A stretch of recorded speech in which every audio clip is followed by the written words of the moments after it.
옆에 분들 바라보시면서요, 이렇게 인사하도록 하겠습니다. 함께여서 감사합니다. 네, 함께여서 감사합니다. 여러분은 이제 주일이 되시면 3시에 예배를 드리기 위해 오시잖아요. 공동체 예배를 드리시기 위해서 오십니다. 먼저 굉장히 칭찬해 드리고 싶은 게 몇 해 전만 해도요, 저희가 3시에 예배지만 3시에 와 있는 예배자들이 거의 없었던 적이 있거든요. 근데 지금은 3시 전에 이미 많은 분들이 오셔서 거의 기도로서 준비하고 계시고 3시가 되면 함께 예배를 시작하고 있습니다. 그래서 이 부분은 굉장히 우리가 잘하고 있다를 한번 말씀을 드리고 싶었는데요. 그렇게 이제 함께 기쁜 마음으로 예배를 드리고 우리는 각자의 삼터와 일터로 돌아가잖아요. 그죠? 집으로 가시는데 그때 어떤 기분이 드시나요? 예배가 마친 후 집으로 갈 때, 또 주일이 지나고 다시 나의 삼터로 돌아갈 때, 나의 일터로 갈 때 여러분은 어떤 마음이 드실까요? 또 그럴 때 있잖아요. 굉장히 은혜를 많이 받을 때가 있어요. 뭔가 진짜 하나님께서 너무 생생하게 나타나시고 그분의 사랑도 어떤 그분이 내 마음에 주시는 음성도 선명할 때가 있습니다. 그렇게 은혜 받은 다음에 또 어디로 가요? 여러분의 삼터와 일터로 돌아가시잖아요. 그때 여러분은 어떤 마음이신가? 3월 5일이 되면 수련회 얼반 필그림이 있습니다. 근데 이제 수련회에 참석을 할 때 기대되는 마음이 있지만 또 어떤 쓸데없는 두려움이 생기냐면 지금은 이제 별로 그런 마음이 적으실 것 같은데 예전에는 반복해서 겨울 수련회, 여름 수련회, 또 저희는 가을 심수련회를 통해서 은혜를 받아요. 근데 이 은혜를 받을 때마다 염려는 쓸데없는 걱정은 뭐냐면 이렇게 은혜 받고 난 다음에 또 내가 은혜로부터 멀어지면 또 내 마음대로 살면 어떡하나라는 이런 쓸데없는 걱정을 해본 적이 있으시죠? 그죠? 그런 마음이 들 때가 있습니다. 그래서 뭔가 은혜 받는 자리에 있는 나와 그리고 어떤 나의 삼터와 일터에서 느끼는 나 사이에 괴리감이 느껴지면 이걸 어떻게 해야 되나라는 고민이 들 때가 있습니다. 이 고민 아마 누구라도 한 번씩 다 해보셨을 분들입니다. 근데 좀 미성숙하게 반응하는 게 뭐냐면 첫 번째는 계속 예배 자리에만 있는 겁니다. 그죠? 예배 자리에만 있는 겁니다. 근데 우리가 예배를 드린다고 할 때 이렇게 공동체의 예배로서 시간과 장소를 정하고 드릴 수도 있지만 또 우리의 일터와 삼터에서도 드려지는 삶의 예배라는 게 있어야 되거든요. 근데 이 부분이 빠지게 되면 이것도 문제가 되고 또는 이제 또 다르게 미성숙하게 반응하는 게 뭐예요? 나는 더 이상 이럴 거면 은혜의 자리에 가지 않겠다 라고 생각하시는, 이렇게 미성숙하게 반응하시는 분들이 있습니다. 이런 고민 가운데 우리는 어떻게 해야 될까라는 질문을 가지고요, 오늘 본문을 함께 볼 수 있으면 좋겠습니다. 오늘 28절에 보면 이런 말씀이 있습니다. 이 말씀을 하신 후 8일쯤 되어, 그죠? 8일쯤 되어 예수께서 베드로와 요한과 야고보를 데리고 기도하시러 산에 올라갔다라는 이야기가 있습니다. 근데 이게 좀 흔치 않은 이야기입니다. 누가복음인데요. 저희가 이 누가복음의 어떤 이 글을 적는 스타일로 볼 때 굉장히 흔치 않는 지금 이야기입니다. 보통은 사건 그리고 사건으로 이어집니다. 각각을 연결시키지 않고 그냥 에피소드 1, 에피소드 2 이런 식으로 이야기를 전개하고 있는데요. 여기에서는 앞에 이야기와 연결을 시키고 있는 거죠. 이 말씀을 하신 후 8일쯤 되어 라고 해서 앞에 이 사건과 연결을 시키고 있는 굉장히 좀 흔치 않은 경우입니다. 앞에 어떤 에피소드가 있었냐면 지난주 설교 말씀 기억나시나요? 그렇죠? 예수님께서 제자들에게 사람들이 나를 누구라고 하니 물어보시고 또 너희는 나를 누구라고 하느냐라고 물으셨던, 그리고 나서 나를 따르라고 하셨던 그 장면입니다. 그 장면. 그죠? 그러니까 그 사건에서 핵심은 뭐냐면 예수님께서 누구이신지가 드러난 거죠. 그죠? 예수님께서 누구이신지, 하나님의 그리스도, 하나님의 메시아라는 예수님의 참된 정체성이라는 것이 드러났다라는 거죠. 그리고 제자들에게는 지금 내가 믿고 따르고 있는 이 예수님이 하나님의 메시아라는 것을 이제 깨달았다라는 겁니다. 바른 믿음의 내용이 생겼다라는 거죠. 그죠? 바른 믿음의 내용이 생겼다는 겁니다. 그래서 예수님이 누구인지 이제 알았다라는 거죠. 근데 그렇게 정말로 내가 믿고 따르는 예수님이 하나님의 메시아라는 걸 알았는데 그렇게 안 다음에 이제 예수님이 제자들을 데리고요. 특히 베드로와 요한과 야고보를 데리고 기도하기 위해서 산에 올라가고 있다는 거죠. 그죠? 야, 이제 이 예수님이 메시아라는 걸 알았어. 그리고 같이 기도하러 갔단 말이죠. 어떻게 기도했을 것 같아요? 잘했을까요? 근데 오늘 본문에 보면 32절에 보시면 베드로와 및 함께 있는 자들이 어떻게 했다고 해요? 깊이 졸다가 잤다고 하죠. 또 그렇죠? 이 장면이 이제 재밌는 장면입니다. 내가 지금 함께하고 있는 분이 메시아인 걸 알았지만 그분과 함께 기도하러 산에 가서 뭐 하고 있냐면 또 깊이 졸고 있다라는 겁니다. 여기에서 우리가 생각해 볼 수 있는 부분이 뭐냐면요. 예수님에 대한 바른 믿음이 있다고 해서 늘 깨어 있는 것은 아니다라는 겁니다. 예수님에 대한 바른 믿음이 있다 할지라도 얼마든지 깊이 졸 수 있다라는 겁니다. 그래서요, 이 부분에 있어서 우리가 오늘 본문이 전하는 내용을, 그리고 이 본문을 통해서 예배가 무엇인지에 대해서 배울 수가 있습니다. 예배가 무엇인지에 대해서 배울 수 있습니다. 오늘 장면에서 굉장히 흥미로운 장면은 무엇이냐면 예수님께서 기도하실 때 용모가 변화되는 장면입니다.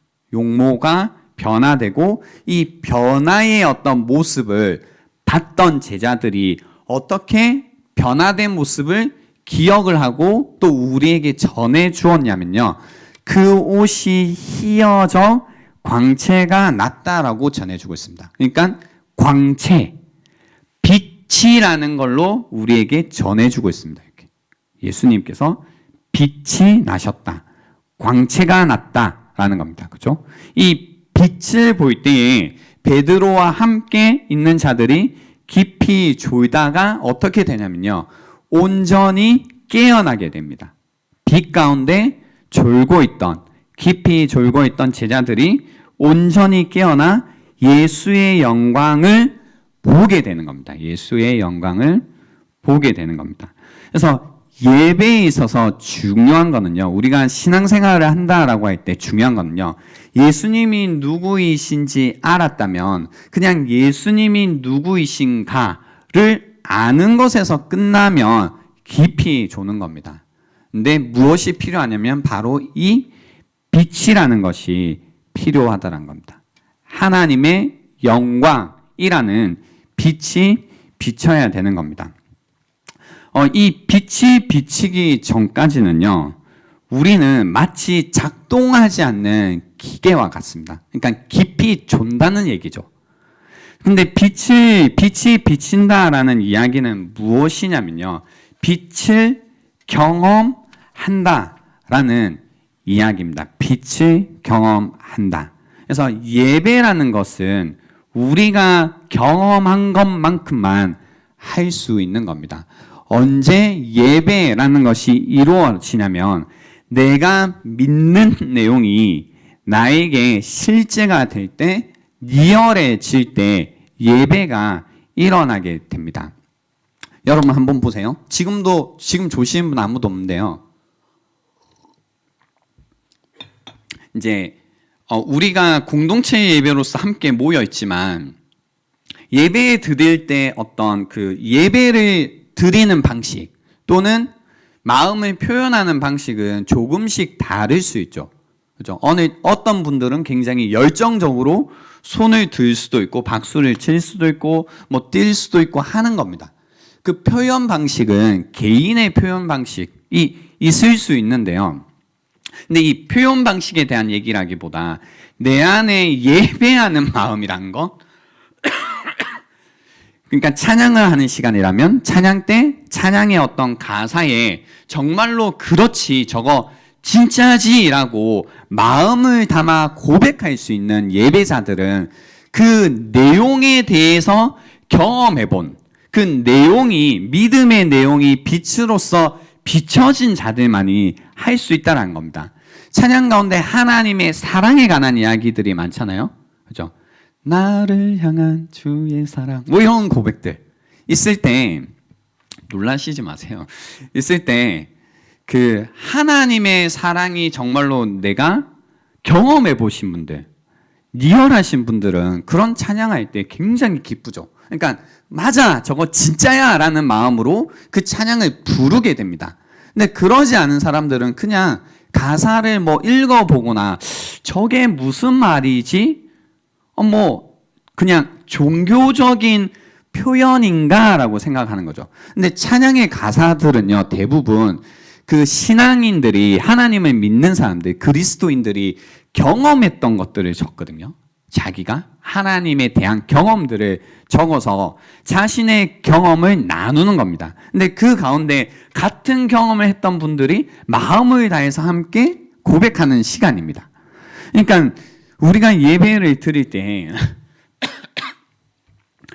성경을 통해서 우리가 들었던, 우리가 배웠던 어떤 믿음의 내용들이 나에게 실제가 된 게 없다면 예배 시간이 굉장히 지루해지기 시작합니다.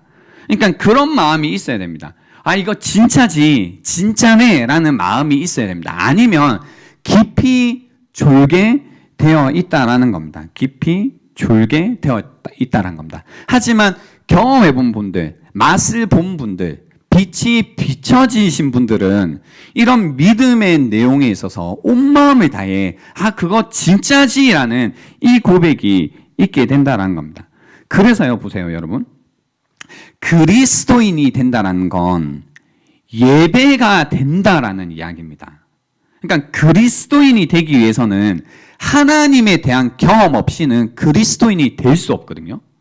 하나님을 경험했기 때문에 어떤 마음이 당연히 잡히게 되냐면 예배의 마음, 예배라는 것이 생겨나게 되는 겁니다. 그래서 그리스도인 이꼴 예배자라고 말할 수 있는 겁니다. 그러니까 진짜가 되는 거죠. 내가 예배하는 사람이라는 것은 진짜를 알고 진짜에 대한 경험이 있고 그래서 그거 진짜라고 고백하는 거죠. 그래서 깨어나게 됩니다. 그리스도인이 되면 예배를 한다는 건 뭐냐면 깨어났다라는 겁니다. 빛이 비추어서 그리스도의 영광이 나에게 비추어서 내가 깨어난다라는 겁니다. 그렇기 때문에 깨어났기 때문에 뭐예요? 어떤 그러한 실제적인 경험이 있기 때문에 삶이 변하기 시작한 겁니다. 그래서 예배하기 시작했다라는 것이 그리스도인이 되었다라는 겁니다.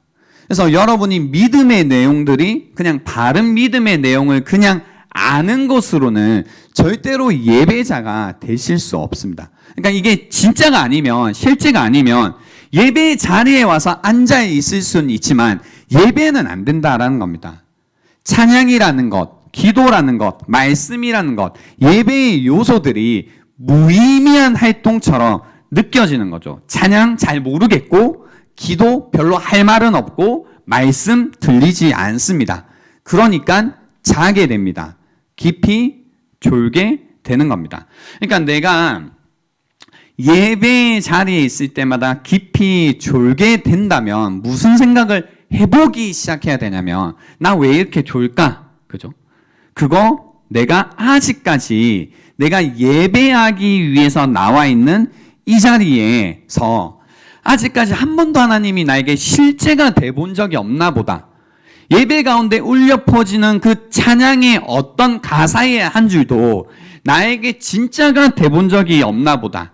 그러니까 이렇게 내가 깊이 졸고 있구나라는 생각을 하셔야 됩니다. 여러분은 어떠신가요? 믿음의 내용이 여러분에게 점점 더 실제가 되고 계신가요? 그래서 내가 알고 있던 믿음의 내용들이 나의 현실 속에서 정말로 이루어지고 있는가? 내가 정말로 나의 현실 속에서 감각하고 있는지를 여러분 고민해 보셔야 되는 겁니다. 이거 정말 중요하게 고민하셔야 된다는 겁니다. 깊이 졸게 되면요, 진짜 문제는 뭐 이 시간에 와서 시간을 그냥 한 시간 그냥 보냈다가 아니라 꿈에서 살게 됩니다. 내가 깊이 졸게 되면 꿈에서 살게 됩니다. 꿈에서 살게 되면 진짜가 아닌 것을 뭐 하게 되냐면 두려워하면서 진짜가 아닌 것에 매달려서 살아가게 된다라는 겁니다. 여러분 혹시 그런 꿈 꾸보셨나요? 이렇게 갑자기 꿈속이었는데 뭐예요? 꿈속에서 누가 나를 막 쫓아오다가 내가 도망을 치다가 갑자기 절벽이 나타나서 이 절벽에 떨어질까 봐 막 마음을 졸이고 있는, 그죠? 그 위험한 상태에서 어떻게 하면 구원을 얻나요? 한 가지 방법이 있으면 뭐예요? 잠에서 깨면 위험에서 벗어납니다. 그래서 아마 그 꿈속에서 내가 지금 이게 꿈이구나라고 깨닫는 순간 꿈은 어떻게 되죠? 깨어지잖아요. 그죠? 아, 이거 현실 아니야. 이거 꿈이야 라고 깨달아야지 깨죠. 근데 꿈이 현실인 것처럼 여기고 있으면 계속 그 꿈속에서 어떻게 돼요? 시달리게 되죠. 근데 실제로 그렇게 시달릴 이유가 없거든요. 왜냐하면 꿈이니까. 근데 꿈이 꿈인지 모르고 그게 나의 현실인 것처럼 느끼면 꿈속에서 굉장히 이제 식은땀을 흘리면서 힘들어하고 두려워하고 이 감정들은 다 느끼시잖아요. 두려워하고 염려하게 되고 막 초조해하게 되는 겁니다. 근데 이게 꿈인 줄 알고 깨게 되면 그렇게 위험했던 것도 어떻게 되나요? 내가 안전해지는 겁니다. 그래서 예배라는 것은요, 빛이 여러분에게 비치는 것이고 예배라는 것은 여러분에게 빛이 비치면서 깨는 겁니다. 예배 시간에 그래서 여러분 안에 일어나야 되는 일이 뭐냐면 깨는 일이 일어나야 됩니다. 내가 현실이라고 여겼던 것들이 현실이 아니라는 것을 깨달아야 됩니다. 이거 진짜다. 인생이 여기에 걸려있다. 여기에 달려있다. 라는 것 때문에 쫓기고 초조해하고 두려워하고 염려했던 그 모든 문제들이 진짜 중요한 게 아니다라는 걸 알 때, 깨닫게 될 때 여러분의 영혼이, 하나님 안에 있는 여러분의 영혼이 안전하다라는 것을 알게 되는 겁니다. 마치 꿈에서 깨서 안도하는 것 같은 그런 평안함이 예배 가운데 임해야 된다라는 겁니다. 여러분 예배 때마다 깨는 은혜가 있으신가요?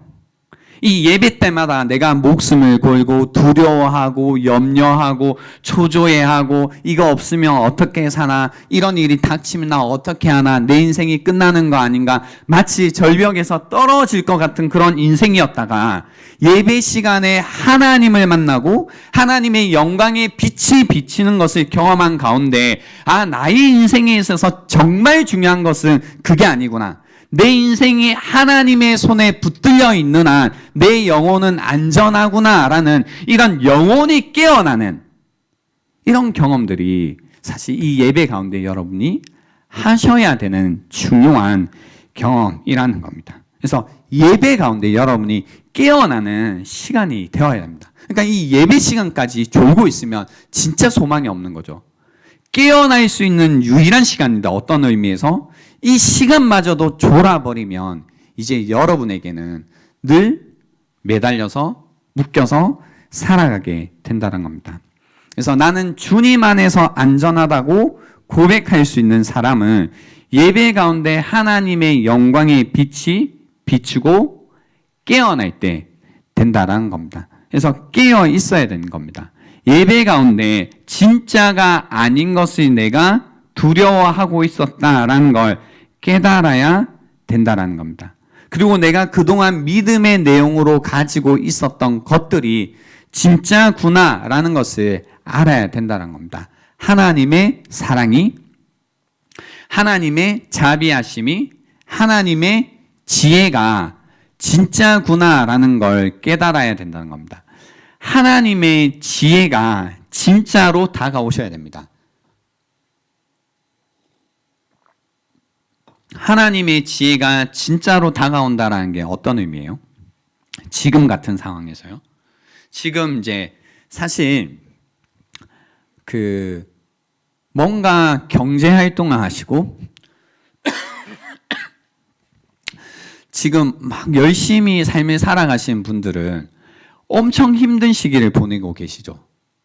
여러 가지 세계 정세로 인해 그리고 환경으로 인해서 뭔가 굉장히 불확실한 상황 속에서 우리가 지내고 있습니다. 그죠?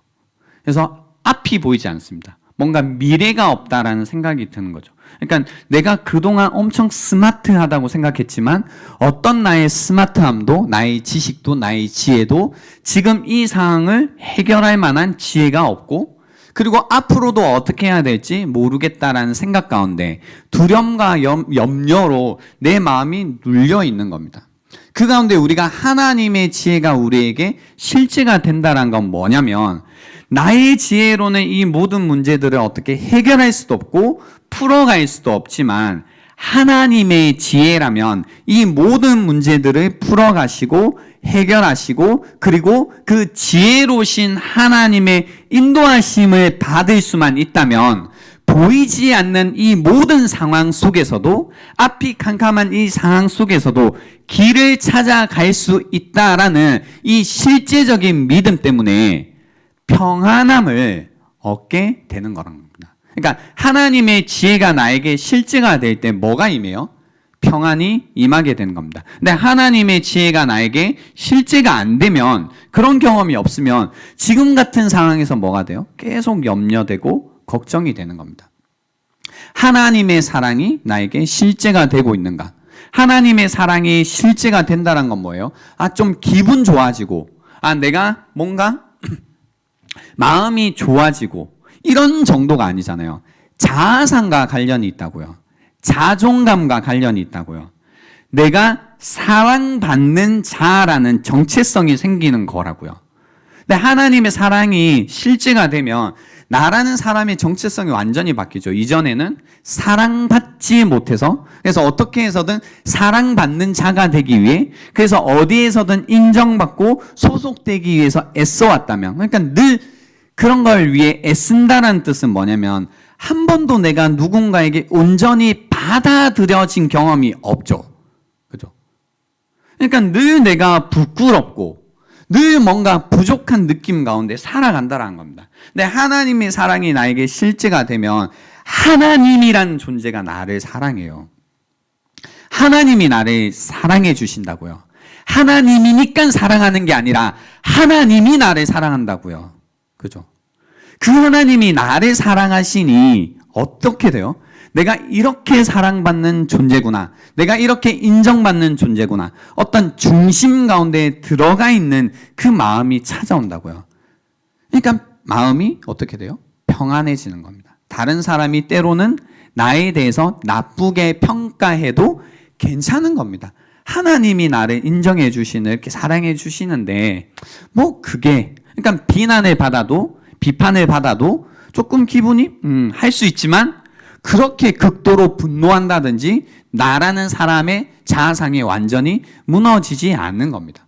나는 절대 사랑받을 수 없는 자인가 봐. 뭐 이런 것 때문에 무너지지 않는다는 겁니다. 어떤 사람이요? 하나님의 사랑이 실제가 된 사람이요.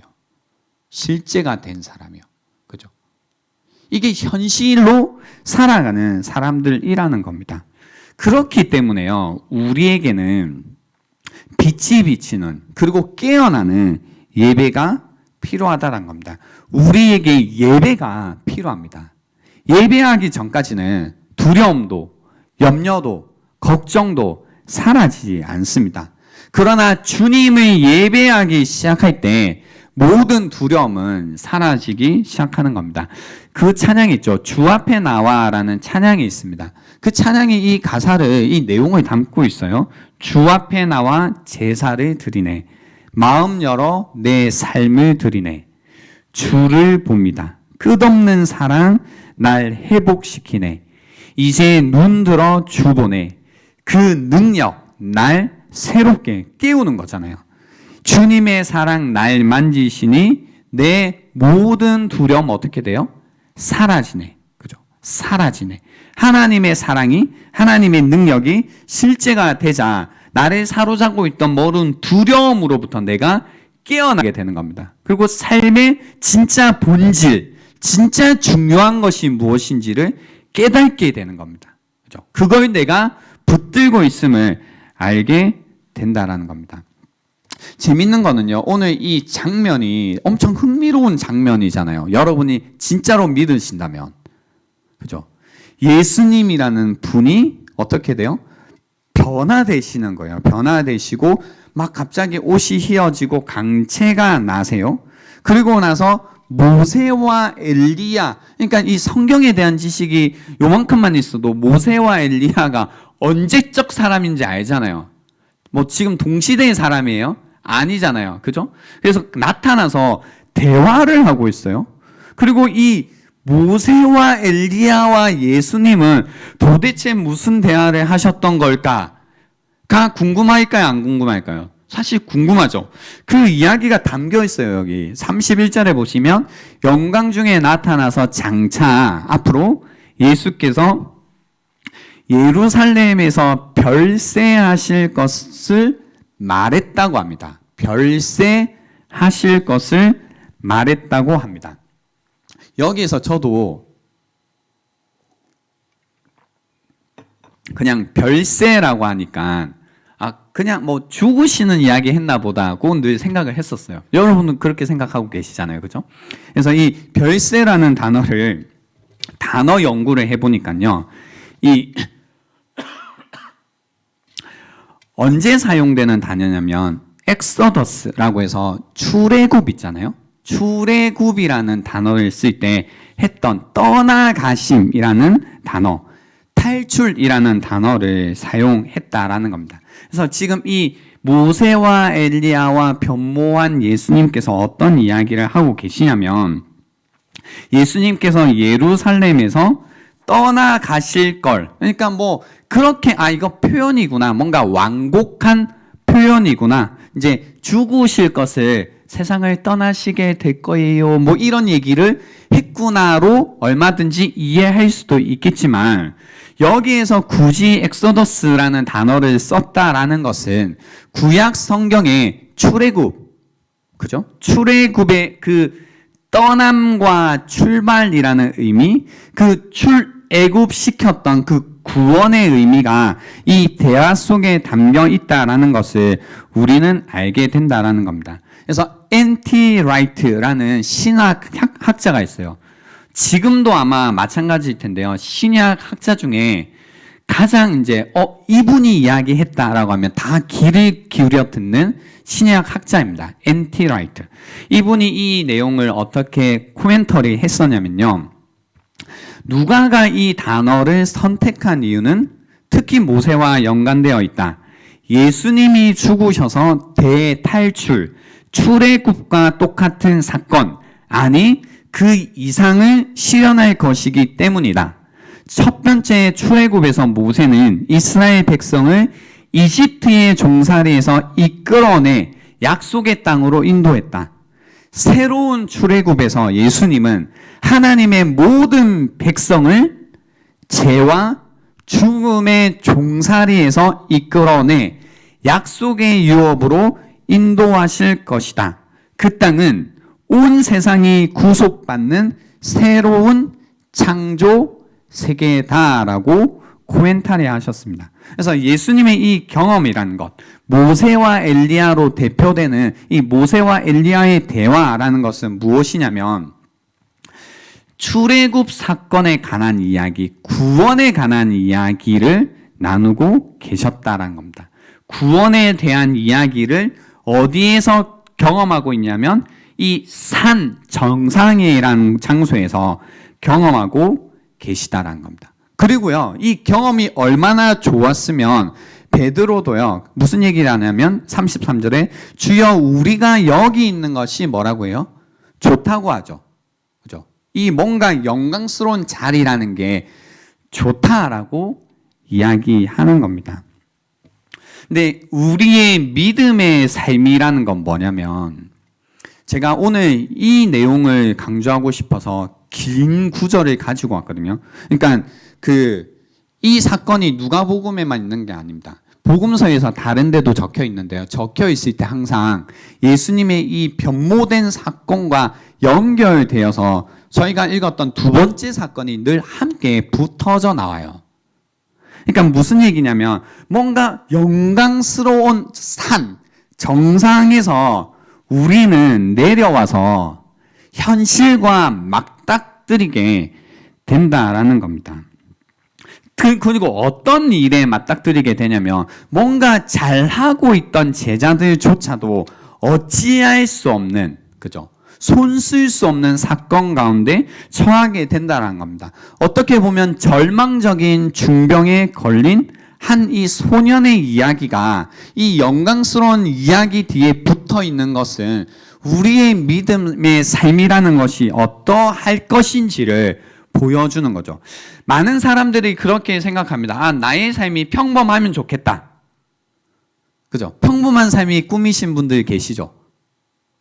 뭐 산도 없어도 좋고 대신 바닥도 없으면 좋겠다. 그냥 평탄하면 좋겠다라는 게 꿈이신 분들이 많으시잖아요. 그죠? 뭐 물론 이제 하나님께서 그렇게 인도하시는 분들도 있을 수 있겠죠. 뭔가 이 평지를 살아가는 것처럼. 하지만 대부분의 경우는 그렇지 않습니다. 그러니까 그렇게 안 보이지만 대부분 그냥 평탄하게 살아가는 사람들이 없습니다. 대부분의 사람들은 특히 그리스도인이라면 어떤 극적인 영적인 체험, 어떤 비전, 이라는 것을 보기도 하고요. 그 가운데 내 스스로 힘으로 감당할 수 없는 내 힘에 부딪히는 어떤 현실 속에서의 삶 가운데 살아가게 된다는 겁니다. 그래서 하나님에 대한 경험도 하면서도요. 뭔가 현실의 그 무거움도 함께 경험하면서 살아가게 되는 거죠. 그러니까 은혜 받는 게 좋지만 또 어떤 이 현실 속에서의 무게감, 책임감, 어려움도 함께 경험하게 되는 겁니다. 그래서 감격스러운 예배 가운데 우리가 있지만 이 감격스러운 예배에서 돌아갈 때, 그죠? 뭔가 하나님께서 정말로 가까이 계시고 하나님의 사랑이 나에게 굉장히 실제적이고 강력하게 느껴지는 어떤 합심기도 시간, 이런 거 이후에 이제 돌아갔을 때 이렇게 뭔가 절망적인 것과 같은 현실 속에 우리가 부딪힐 때가 있다라는 겁니다. 이것이 우리가 실제로 경험하고 있는 삶의 현실이라는 거죠. 그래서 우리의 마음은 베드로와 같을 수 있습니다. 뭐냐면 여기 있는 게 좋다라는 거죠. 그냥 이렇게 하나님의 영광의 빛이 비치고 하나님이 굉장히 생생하고 이런 가운데 있는 것이 좋다. 영광의 자리에 계속 있고 싶어 하지만, 그죠? 있고 싶어 하지만 그 영광의 자리에서 예수님께서 무슨 이야기를 나누셨냐면 이 출애굽의 이야기를 나누셨는데 그 출애굽의 이야기는 뭐냐면 영광의 자리에 있는 것이 아니라 어떤 자리로 가는 거냐면 십자가의 자리, 고난의 자리로 가는 이야기라는 겁니다. 이야기라는 거죠. 그러니까 영광이 있는 산에 머물러 있는 것이 아니라 골고다 언덕이라는 죽음의 산으로 가는 이야기라는 겁니다. 우리도 너무 기쁘거나 막 기쁠 때도 있고요. 그래서 현실 속에서 굉장히 마음이 슬퍼질 때도 있어서요. 그렇게 신앙생활을 하다 보면 이제 은혜 안 받고 싶어 이런 이야기 하는 사람들 뭐예요? 뭔가 혼란스러워서 그렇잖아요. 뭔가 혼란스럽다. 은혜만 받고 살 거면 은혜만 받을 텐데, 아니 뭐 이렇게 거칠게 살아야 되면 거칠게 살 텐데 왜 이렇게 혼란스럽지? 그래서 하나님의 어떤 행동과 말씀을, 그리고 하나님의 어떤 나를 향하신 뜻이라는 것, 내가 어떻게 이 땅에서 살아가기를 원하시지가 좀 이제 혼란스러울 때가 있다라는 겁니다. 그래서 뭐야 이거 어떻게 하라는 거야 라는 도저히 어떤 갈피가 잡히지 않을 때요, 그 순간에 우리가 들어야 되는 말씀이 뭐냐면 바로 그때 구름 속에서 들려왔던 그 말씀을 우리가 들어야 됩니다. 그게 뭐냐면 이 말씀입니다. 구름 속에서 소리가 나서 이르되 이는 나의 아들 곧 택함을 받은 자니 너희는 그의 말을 들으라 라고 하십니다. 혼란스럽고 갈피가 잡히지 않고 어떻게 해야 될까라고 할 때 하나님께서 우리에게 주신 디렉션은 무엇이냐면 나의 아들 곧 택함을 받은 자니 너희는 그의 말을 들으라 라는 겁니다. 그의 말을 들으라. 아무리 삶이 오르락내리락하고 보였다가 보이지 않는 것 같아도 그렇기 때문에 그의 말을 들으라 라고 하나님께서 우리에게 말씀해 주신 겁니다. 그래서 여러분의 삶 속에서요, 지금 하나님의 말씀이 들리는 것은 엄청난 은혜입니다. 여러분에게 들리는 그 말씀이 혼란스럽고 보이지 않는 상황 속에서 여러분을 인도해 가는 한 줄기 빛이 될 겁니다. 그러나 그분의 말씀이 들리지 않으면요, 진짜 암흑과 같다라는 겁니다. 말씀이 들린다라는 것은 들린 말씀에 여러분이 반응한다는 이야기입니다. 진리에 반응하시는 이야기인 겁니다. 그 가운데 여러분이 삶 속에서 계속 그 고백을 할 수 있게 됩니다. 뭐냐면 오직 예수만 보인다라는 이 고백을 하시게 될 겁니다. 아무것도 보이지 않는 상황 속에서 어떻게 해야 될지 모르겠다라는 상황 속에서 굉장히 아무 무기력하게 느껴지는 절망적인 상황 속에서도 그 주님의 음성이 들리기만 한다면, 그래서 예수만 보이기만 한다면 여러분에게 보이는 그 예수가 여러분의 길을 인도해 갈 거라는 겁니다. 그래서 마지막으로 여러분에게 던지는 도전은 무엇이냐면 오늘 이 이야기를 그냥 미친 이야기로 들으시든지 아니면 미쳐서 이 이야기를 믿고 따라가시든지 하라는 겁니다. 사실 굉장히 놀라운 이야기입니다. 이게 무슨 미친 이야기인가 싶은 사건입니다. 그래서 이 이야기를 미친 이야기로 여기고 살아가시든지 아니면 이 이야기에 미쳐서 살아가시는 것이 여러분이 선택하셔야 되는 길이라는 겁니다. 저는 그 어떤 때보다 시기보다 지금이 이 말씀을 앞에서 우리가 정직하게 반응하고 그리고 삶을 다해서 선택해야만 살아갈 수 있는 때라고 생각합니다. 그래서 오늘 이 시간을 드릴 텐데요. 들었던 말씀을 묵상해 보십시오. 그죠? 나는 정말로 하나님의 영광의 빛이 비추고 있나? 하나님의 사랑이, 지혜가, 내가 지금까지 들었던 믿음의 내용들이, 예수님이 구원자라는 이런 내용들이 정말로 나에게 실제가 되고 있는가? 그것이 나에게 실제가 되어 나는 정말로 예배하는 자로 살고 있는가? 예배하는 자가 되었기에 예배할 때마다 나는 깨는 은혜가 있는가? 꿈 같은 나를 괴롭게 했던 그 모든 상황들이 깨어지고 정말로 꿈에서 깬 것처럼 내 영혼이 안전함을, 내 영혼이 편안함을 고백하는 이런 정말로 진정한 예배를 나는 드리고 있는가?